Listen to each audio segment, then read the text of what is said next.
मंच पर बैठे हुए हमारे साथियों और मीडिया के मेरे दोस्तों, मैं क्षमा चाहता हूं क्योंकि मैं थोड़ा लेट पहुंचा, क्योंकि मेरी फ्लाइट जरा लेट पहुंचने से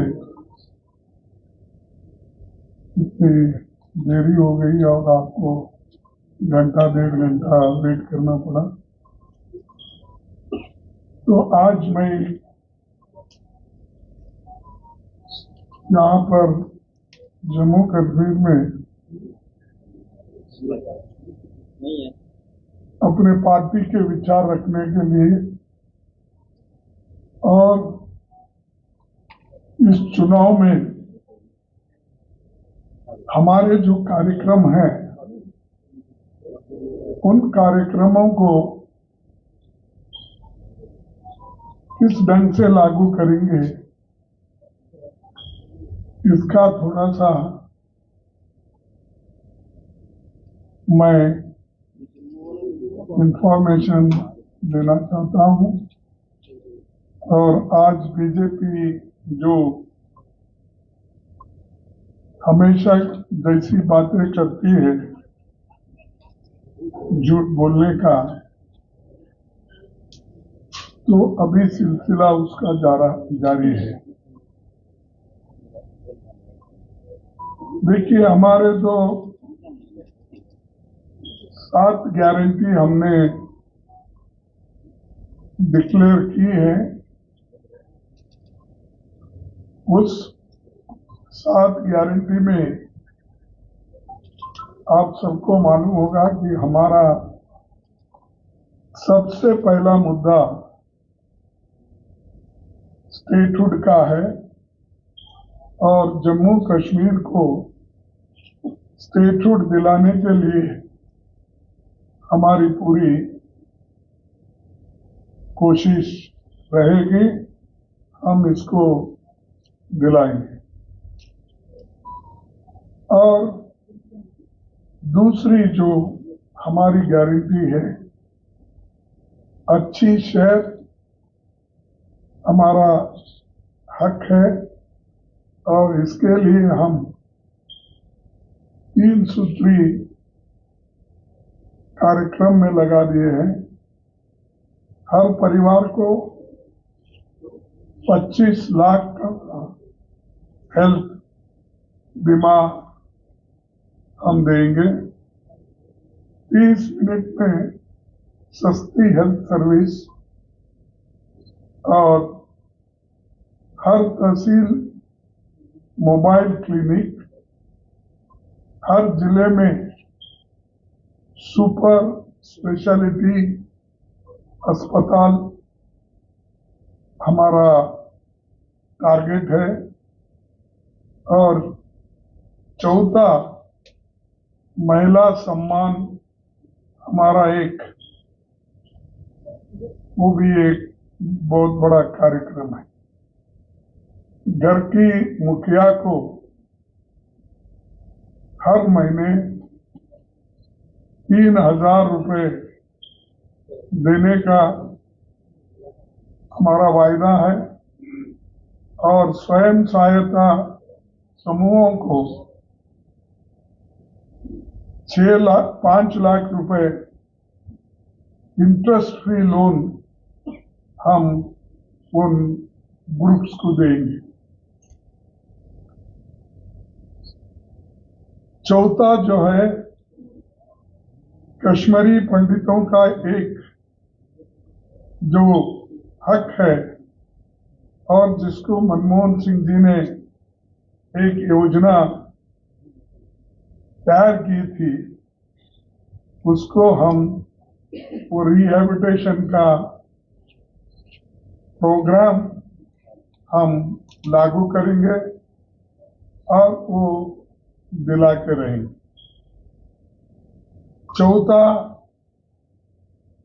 पांचवा ओबीसी का हक संविधान के तहत पिछड़े वर्ग को पूरा हक मिलेगा और जातीय जनगणना जो हम पूरे देश में इसके लिए लोकसभा चुनाव में वायदे किए थे, वो यहाँ पर भी ओबीसी का एक जो हक है और लोगों के कल्याण के लिए ये जरूरी है। और जब हमको सही डाटा मिलेगा और सही आंकड़े मिलेंगे तो हम लोगों को नई योजनाएं और नई जो वेलफेयर स्कीम्स है उन वेलफेयर स्कीम्स को हम लोगों को दिला सकेंगे।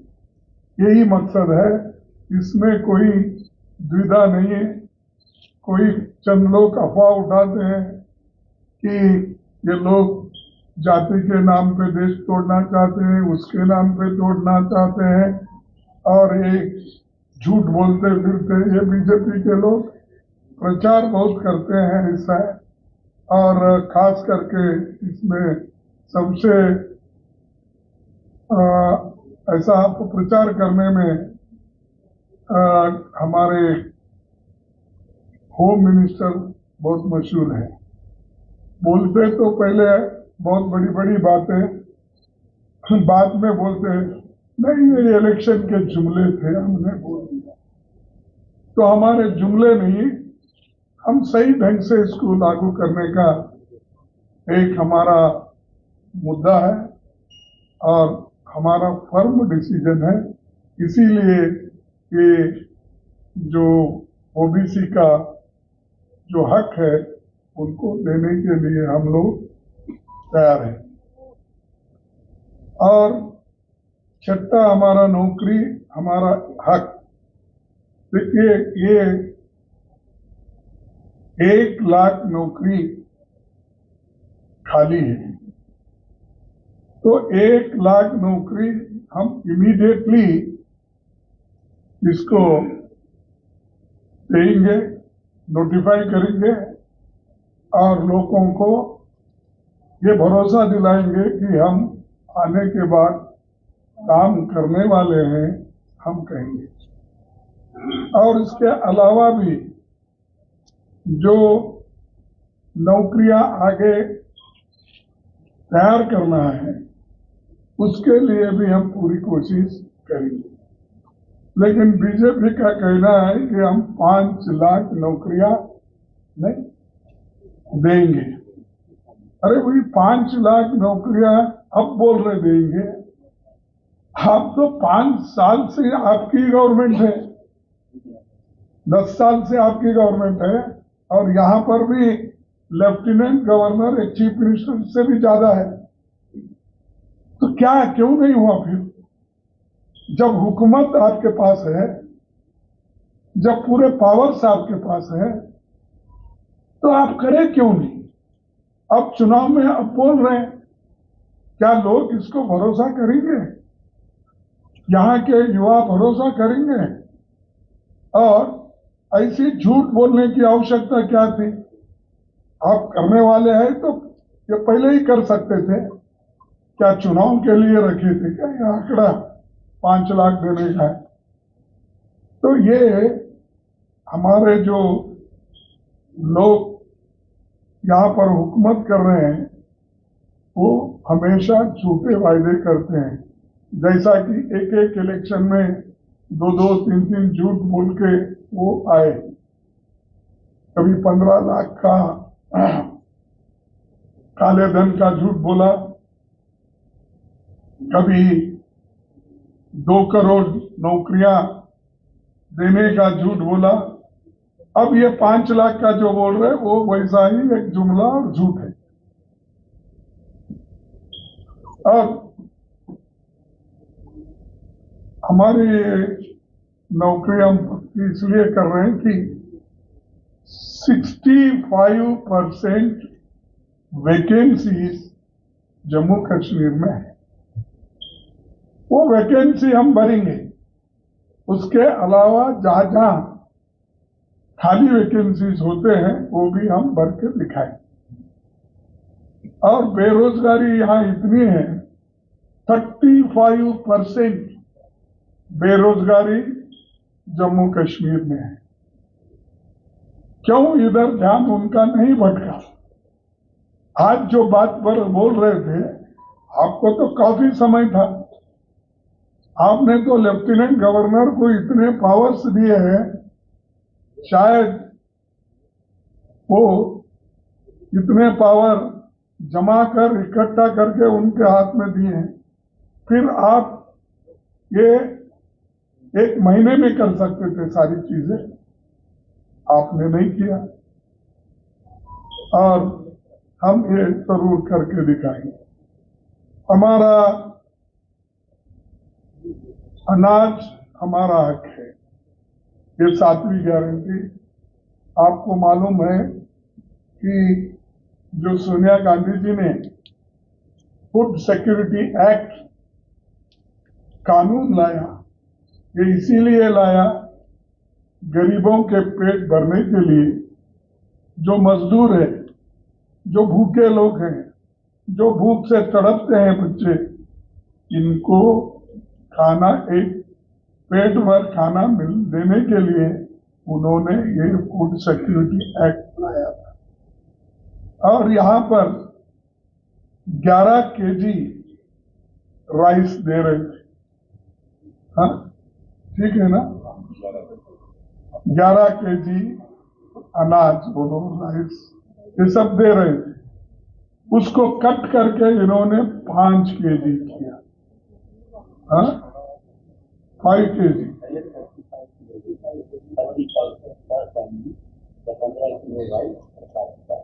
है ना? ठीक। तो आज हम वो रेस्टोर करेंगे और रेस्टोर करके जो अनाज उनको मिलता था वो हम देंगे, कि हमारा वायदा है। तो ये तो हमारे 7 पक्के वायदे हैं। उसके अलावा जो डेवलपमेंट में कांग्रेस पार्टी ने जो काम किया, चाहे वो रेलवे का हो, चाहे रोड का हो, चाहे एयरपोर्ट का हो, ये सारी चीजें कांग्रेस पार्टी ने की। लेकिन अब हमेशा हर चीज को हमने किया, ये मोदी साहब बोलते हैं।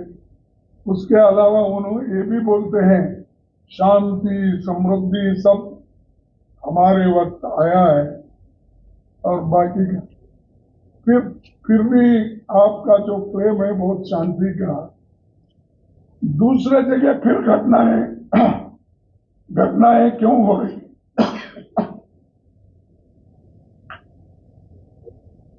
सॉरी, दूसरे जगह क्यों अभी भी घटनाएं हो रही? तो ये है कहने का, हाथी के दांत खाने के एक होते हैं, दिखाने के लिए एक होते हैं। वैसा ही मोदी जी, शाह, ये हमेशा जुमले बनाते हैं, प्रचार करते हैं, वोट मांगते हैं। ये वोटों के जुमले हैं जितने भी उनकी बातें हैं। और हम हमेशा गरीबों का ख्याल रखते आए हैं। मनरेगा का योजना लो, कर्ज माफी का किसानों का योजना लो, और ये जो फूड सिक्योरिटी लो, एजुकेशन का लो, ये सारी चीजें हमने गरीबों के लिए सोच के। ऐसा कौन सा काम आपने किया है, हमको बताइए। ये जो रेल, मैं जब रेल मंत्री था, मेरे जमाने में भी ये रेल, यहाँ से जो हम अपने वैष्णव देवी और ये टनल जो पीर पंजल, ये टनल, उस वक्त मैं खुद आया था, मनमोहन सिंह जी आए थे।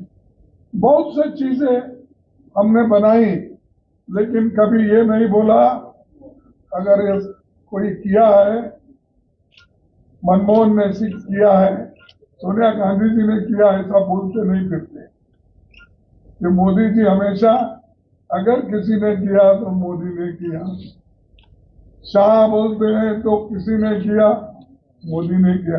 अरे भाई, मोदी प्राइम मिनिस्टर है, तुम क्या किए वो बोलो। आपने जम्मू कश्मीर के लिए कौन सी चीजें आपने की, ये कहो। लेकिन उनके पास कोई उत्तर नहीं।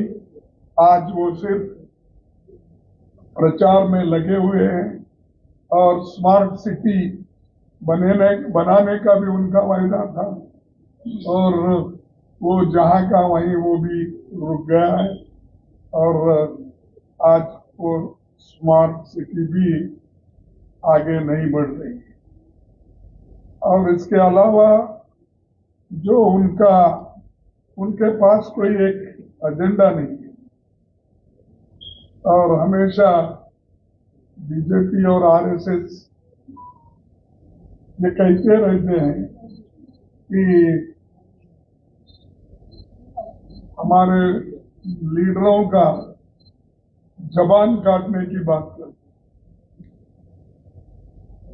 उनके जो एमएलए हैं, एमपीज हैं, वो कहते हैं अगर कोई सच बात बोले तो हम राहुल जी का जबान काट देंगे। और राहुल जी का असर ऐसा हो गया जैसा उनका दादी का हुआ है।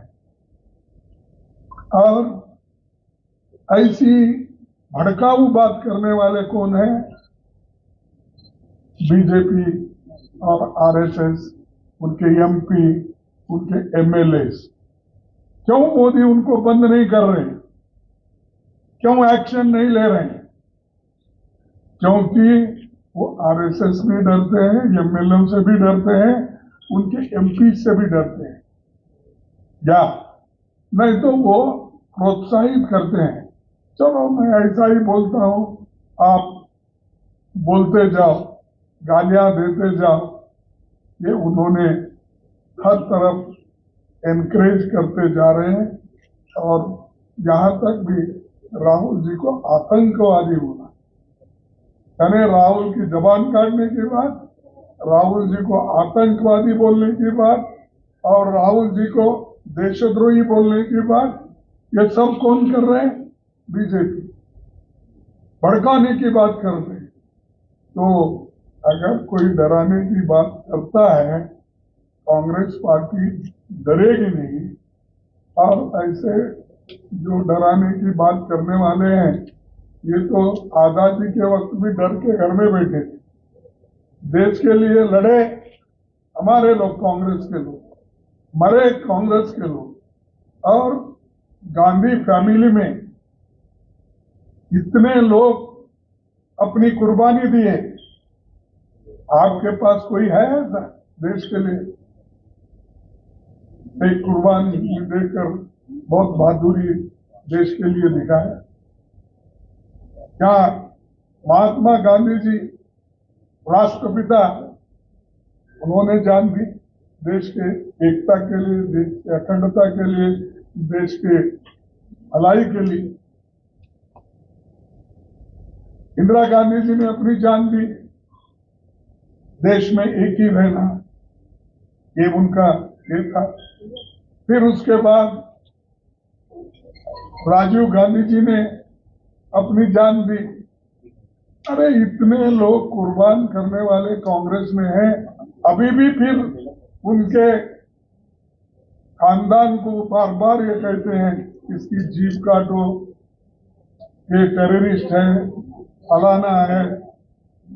तो ये बात चलेगी नहीं, और हम इसको बर्दाश्त करने वाले नहीं।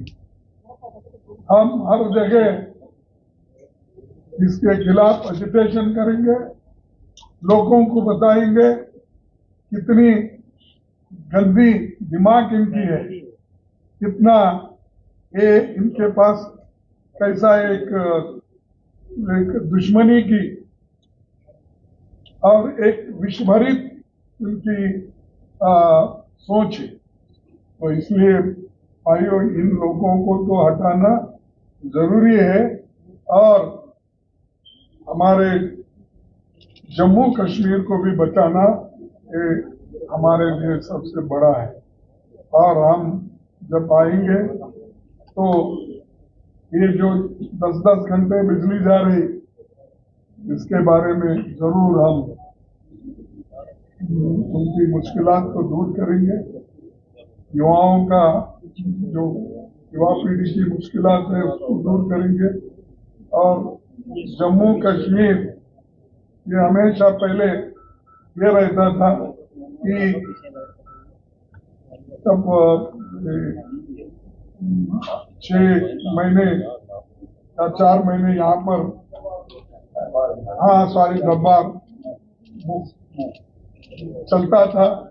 दरबार मुंह में जम्मू में और कश्मीर में, फिर उसको हम वो चालू करेंगे, क्योंकि यहाँ रहना भी उतना ही इम्पोर्टेंट है, वहाँ रहना भी इम्पोर्टेंट इसलिए है कि एक तो इकोनॉमिक प्रॉस्पेरिटी, मूवमेंट और लोगों को आना जाना और बहुत सुलभ होता है।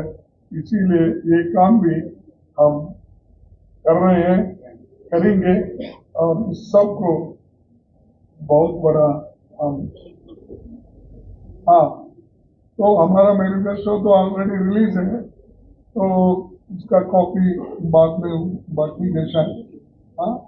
तो हम उसके अलावा जो कोई ये तो है, जब ये टूरिस्ट हमारे देखिए हिमाचल प्रदेश हो और जम्मू कश्मीर, ये टूरिज्म पे डिपेंडेंट है।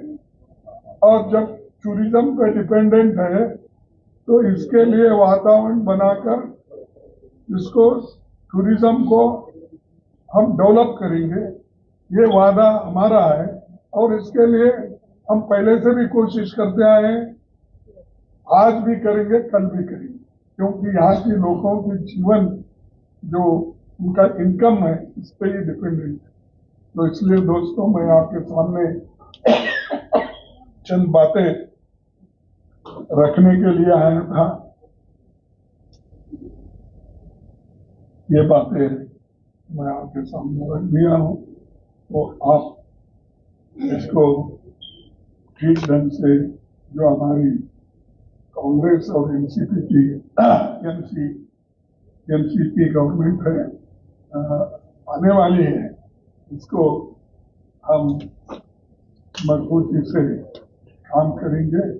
और ये एनसी और कांग्रेस पहले जो चरण में इलेक्शन हुआ वो ठीक हुआ, उसमें भी काफी हमको आशा है कि एनसी को और कांग्रेस को बड़े सीट मिलेंगे।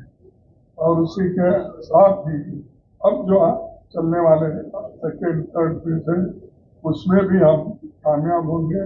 और लोगों का हमेशा के लिए ये कहना है कि भाई कांग्रेस और एनसीपी ये दोनों मिलके जीतेंगे, अच्छी सरकार चलाएंगे और कोई भेदभाव सरकार नहीं होगा। ये सरकार जो होगा निष्पक्षपात और सबको लेकर चलने की सरकार होगी, ये हमारा कहने का है। तो आपका भी मैं मदद चाहता हूँ कि आप भी कोशिश करके हमारे ये काम करो। तो नहीं बोलता हूँ क्योंकि कल के दिन आपके ओनर बोलेंगे अरे तुमने कांग्रेस का प्रचार कर रहे, तो इसीलिए आपको जब से निकाल रहे, तो वो नहीं चाहता मैं। जहां भी है देश के हित के लिए, जम्मू कश्मीर के हित के लिए, युवाओं के हित के लिए, महिलाओं के हित के लिए, किसानों के हित के लिए आप काम कीजिए। और आपका भी हम मदद चाहते हैं। यही करके मेरे 2 शब्द को समाप्त करता हूँ। जय हिंद। मैं आपके प्रश्न लूंगा। कोशिश है कि सबको काफी मौका दें। गोपाल शर्मा जी